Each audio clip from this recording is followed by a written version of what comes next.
So now we're going to move to our college division. We have 4 teams. We have 2 teams from El Camino College. We have 2 teams from Cal State University, Dominguez Hills.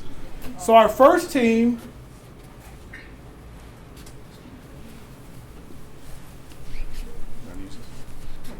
so her company is named Fresh Paste. And the floor is yours. Hi everyone, how are you? Great. Good. My name is Olympia Osset. Olympia. I have a question for you guys. How many people in this room use deodorant? Everybody? Okay. How many people have ever found themselves with yellow stains underneath their armpits? What do you guys think that's from? Chemicals. Chemicals? Aluminum. Oh, somebody knows. The coconut milk guy knows. I wasn't prepared for that. So my company is a natural deodorant company. It's a paste that naturally, sorry, maybe I don't know how to use this. Okay. It is a natural deodorant that works by neutralizing the odors, neutralizing the sweat so that the pH level is such that it won't produce odor. I found this recipe when I was at a place called Burning Man, and it's very hot there. It's in Nevada. I came across a workshop. I had been searching for a deodorant that was natural, but mostly just a deodorant that works. The deodorants, natural and unnatural, that I had been using weren't really effective, and I stumbled upon this. It was really great, and I felt I need to share it with everyone. So this is pretty much a new direction for cosmetics. This is a bright new direction for cosmetics. All of the ingredients in the Fresh Paste are fair trade, organic, vegan, and it's handcrafted, and it's aluminum free, so no more yellow stains under the pits. It is a company that's going to outperform leading brands in both effectiveness and sustainability, and it really caters to the conscientiousness that people are looking for in the products that they purchase at this point in time. The need, what's the need? This is a product that is in a really great place to touch a lot of people. Organic is the fastest growing sector in cosmetics. The fastest growing sector in cosmetics in America. It's projected to have $11 billion in sales this year and to outperform non-natural cosmetics starting this year. We really are in a landscape where people are starting to wake up about both the things that they eat and the things that they use on their body. And so this product really takes advantage of that. 75% of people say they prefer organic products. Really big publications like Elle, Huffington Post, publications like that all have natural sections. These are just a couple of pictures of some of the coverage that this subject gets. This is a video called The Story of Stuff Cosmetics. I encourage everyone to watch it. It's really engaging, but it has over 2 million views. And this is a NY Mag piece that they did called Do Any of These Hippie Deodorants Work? So that's just showing that people are talking about this subject. The subject gets over 23,000 searches daily, people wondering aluminum-free deodorant, how do I make my own deodorant, what's the best natural deodorant? So this is a market and this is an interest that we'll be able to tap into. This is what's already out there. You have brands like Lavalin, Primal Pit Paste, which kind of caters to the paleo demographic, and Tom's of Maine. What I found with the things that are out there, both in my own research and my own personal experience and through research, is that they're very costly. So getting this much Lavalin, you can see that that's a very small serving, but these run about $13 a piece. The average consumer who is crossing over into using natural products isn't really willing to pay that much for deodorant. We're used to paying $2 for deodorant. Primal Pit Paste, they don't have a lot of, they're very niche. As far as catering to the paleo demographic and having that sort of aesthetic. And then Tom's of Maine was acquired by a really large corporation, so they're pretty widespread. They're in places like Trader Joe's. But as far as I know, and the people that I've spoken to, it doesn't really work that well, the Tom's deodorant. So our strengths are that it actually works, it's affordable, and it has appealing packaging, and it's enhanced by informative messaging. So this is really the crux of what we're getting at as far as the advantage that this product has. I'm a vegan of 6 years, so I have the credibility, I'm familiar with the landscape, and I have the personality to have people really invest and to share with people and evangelize to people about this product, and through their interest, through being an influencer, get them to purchase this product. So this will allow me to go further than other brands have gone in this landscape, just because of the personal connection that I'm going to be building with my audiences and my customers. this is how much it costs. So it's going to be sold both individually and wholesale. We have two sizes. One is the 1.5 ounce. The other one is the 2 ounce. Some of these numbers, they're 76% returns. So if I made a container, a small container, it would be about $1.50 each, and it would sell for $5. The net will be $3.08 a piece. That's individually. For wholesale, it's around 60%. I have a lot of unique relationships because I work in the raw vegan arena, to where my employer is willing to get me into various stores like your Co-Opportunity and your different natural stores. I have a direct route to distribution when it comes to getting my things on shelves. The amount of money that I'm looking for to have invested in this company is $55,000. $45,000 will go towards production. $10,000 will go towards materials and legal. Marketing and legal.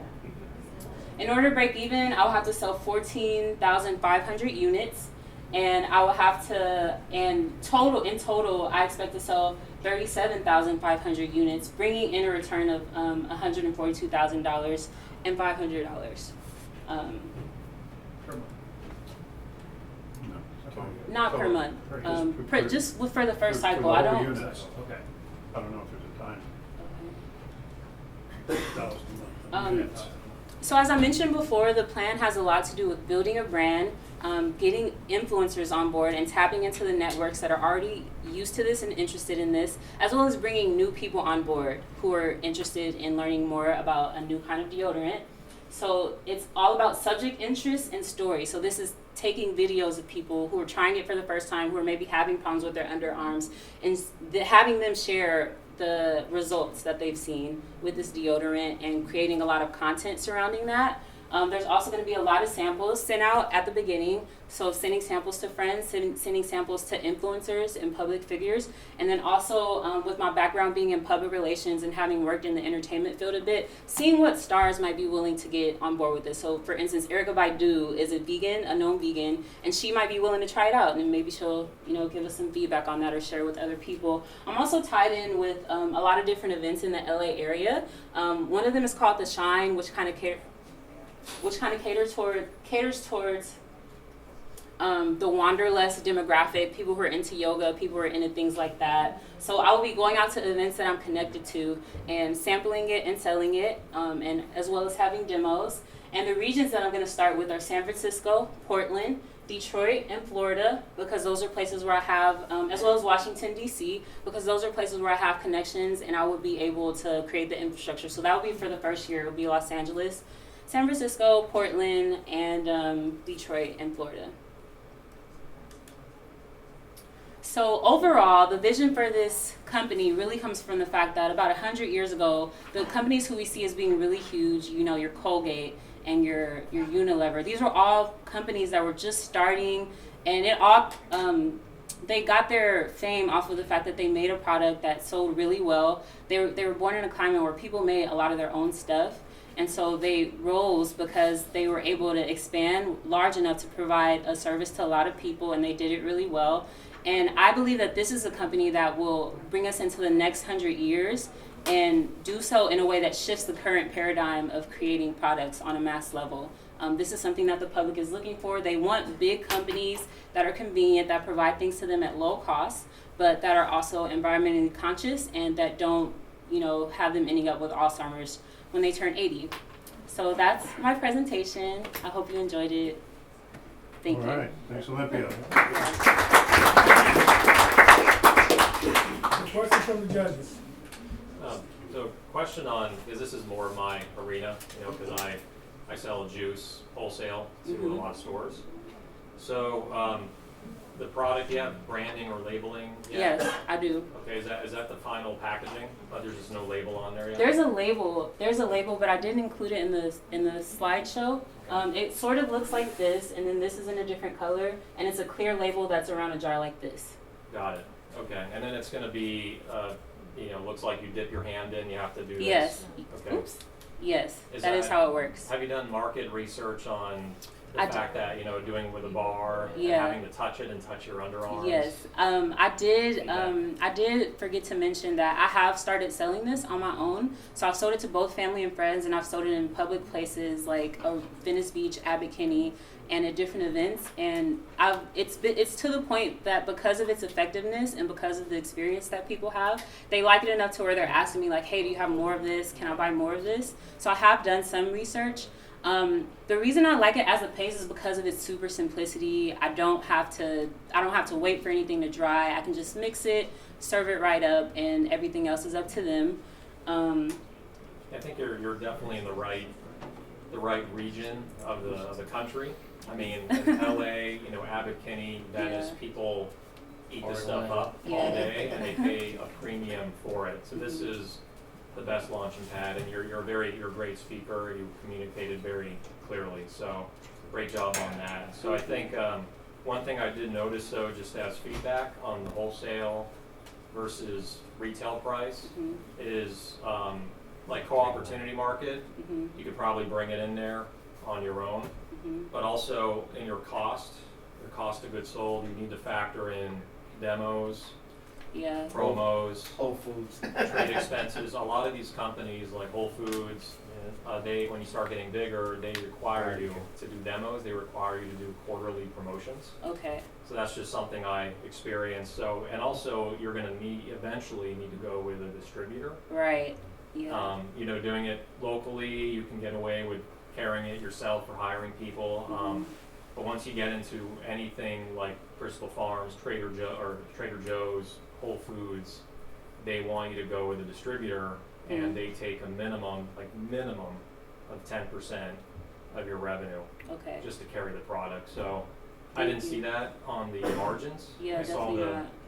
the $3.10 for the wholesale, and then $5 retail, and $1.90 and 60% margin. But I would, just as in projections, be super conservative Okay. and say, the biggest marketing expense is going to be this, the promos, the freight to carry the product in. You factor in everything, so you look at a worst case scenario All right. on your margins. Thank you for that. And that's the kind of information that I need from, you know, a situation like this, because I'm mostly going off of what I know I can ship and what I know I can make on my own. So those are the kind of things I kind of need to wrap my head around. Well, I was in the same position because I didn't know it until you get into it. Exactly. Myron? Question, you are the owner and only principal involved in the entity. Yes, I am. Are you looking to leverage your talents with somebody that can bring some other additional resources and talents to the company? Because I think the product, the market, and you know your market and who the end user will be. But you need, like I believe, like he mentioned, somebody knows the business side, the financial side, Definitely. and go from there and have, you know, whatever your weaknesses are, Yes. pair it up with associates, networking, whatever it is, or on a retainer to figure this out Yes. as you move forward to the next step. Yes, I'm definitely happy to partner with anyone who's in line with the integrity of the brand and the long-term vision of the brand. Hi. So my first question would be, like, if we were on Shark Tank, could I smell you? You know, like, Do you want to smell me? to see if it's right. Yeah. So Line That's not good. The line's gonna form right here if anybody wants to. So I'd be ready, because one of the most effective pitches I heard was at Procter & Gamble was when they wanted to pitch to Pens. They were trying to get in the adult, you know, diaper business, and the lead guy just said, you know, gentlemen, I know you might think it's a waste of your time, but I'm urinating right now. and he proved it, right? So, you know, Oh, so it depends. yeah, so you got, you know, so if you could work that in, like I dropped about the Unilever history or whatever, but if you could do, you know, do something, you know, like quick check, or if you even had a plant, or, you know, had somebody try in the audience, there's a lot of excitement about this that I think fits your personality, because you are a great speaker. I would go after some rock groups around here and have them use it. If they don't smell after, you know, at least I remember my That's friends a when they were great their age, idea. they get pretty sweaty. If they don't stink, you know, right, you know, so they can be prepping this in the clubs, and you know, you can make it almost cool. Get some videos about, you know, this is the new way to do deodorant, right? You know, this isn't awkward. That's this, awesome. This is fun. So Okay, one more question from the panel. Yes. Do you make this yourself now? Yes. And do you know whether those ingredients that you use are easily available? Easily available. Burning Man, so. They are pretty easily available. If this is going along the line of competition, Is that what the question? No, the ingredients, so that if, let's say they If you didn't grow, have to make a you go crazy. grow, how Uh-huh. would you? Yeah, And you I already scale know it. how to get in bulk all of the ingredients, the wholesale, all of the ingredients that I need. So I know, one of the ingredients is coconut oil, fair trade coconut oil. So I know how to get tons of that. I know how to get a large amount of everything that I need. And my plan is to have plans for different levels of scaling. I want to start with just 14 stores. That's my start, and I want to add 2 stores a month, at least 2 to 5 stores a month, so that I'm understanding, what it takes to produce at each level. So does that answer your question? Yeah, I just wanna make sure that it's certified, since you're saying it's vegan and everything else, that Yeah. it's certified all the way through with Yeah. all the ingredients. Definitely. Get the proper endorsements and, And you're not gonna get sued by whoever, you said you got the idea from Burning Man, hopefully it's different enough that whoever Yeah, you got it from. To speak to that, you can't copyright recipes. Right. So there's no one really to sue me. This is this is actually a recipe that's readily available on the internet. I even have it on my site. What's your branding then? Yeah. It's just natural ingredients. What just, I know we're running out of time, but what are the ingredients? You have coconut oil. We're going to save that question. you gotta pay in to find out. Is there one or two It's a little bit questions? of this. Is there one or two questions from the audience that you're dying to ask? I have Alice. one. Hi. So, in terms of this form factor, if I'm sticking my hand in this every day and it's all natural, what keeps it from having all kinds of bacteria or something nasty growing in it? I guess that would depend on your hands. You use it after you get out of the shower, so you're clean, and you take a little finger and you go like this, and there's no really reason to double dip. I guess I should maybe research that, That's a but concern of mine. Yeah, That Yeah. goes back to the original question. I think you need to do some market study on that. Uh-huh. Find out what the market tells you. yeah, Okay, one question from Juan, then So I we'll was just curious, how long does it last? it lasts about a day. Well, I mean, like, Oh, how the mu- shelf how many life. applications of it can I get? Oh, okay. So this amount, I need to do more testing on men because I'm a woman and a lot of people I work with are women. But this lasts like at least a month, and that's like $5. So Only once or twice a day. once. Which that's assuming you shower every day. Right. All right, let's give her a hand. Great job, thank you. Thank you. Do I stay up here? Okay, judges, go ahead and take a moment to do your tallies. We have our next group coming up.